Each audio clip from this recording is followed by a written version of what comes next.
அன்பார்ந்த கன்னியா ராசி நேயர்களே, கன்னியா ராசிக்கு ராஜயோக நேரம். கன்னியா ராசிக்கு ராஜயோகம்.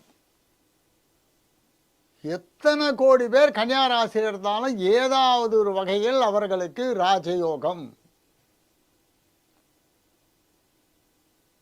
சுக கலத்தர ஸ்தானாதிபதி என்று சொல்லப்படுகின்ற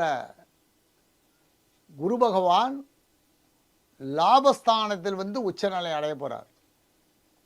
இது ஊரில் 12ஆம் இடத்துல இந்த கேது பகவான் 11ஆம் இடத்துக்கு போக போகிறார். இந்த ஆண்டு ஆரம்பத்திலேருந்து முடியறதுக்குள்ள பூர்வ புண்ணிய ஸ்தானாய சனி பகவான் 7ஆம் இடத்தில் அமர்ந்திருக்கும் போது 7ஆம் இடத்தை அந்த 7ஆம் அதிபதியான குரு பகவான் பார்க்க போகிறார்.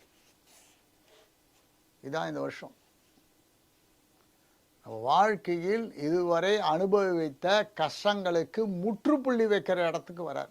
கிரகங்கள்லாம் முற்றுப்புள்ளி வைக்கிற இடத்துக்கு வரார்.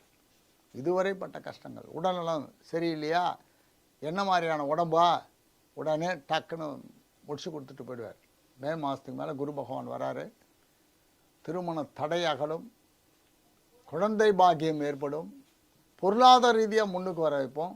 கணவனால் மனைவிக்கும், மனைவியால் கணவனுக்கும் பரஸ்பரம் உயர்வை ஏற்படுத்தி கொடுக்கும்.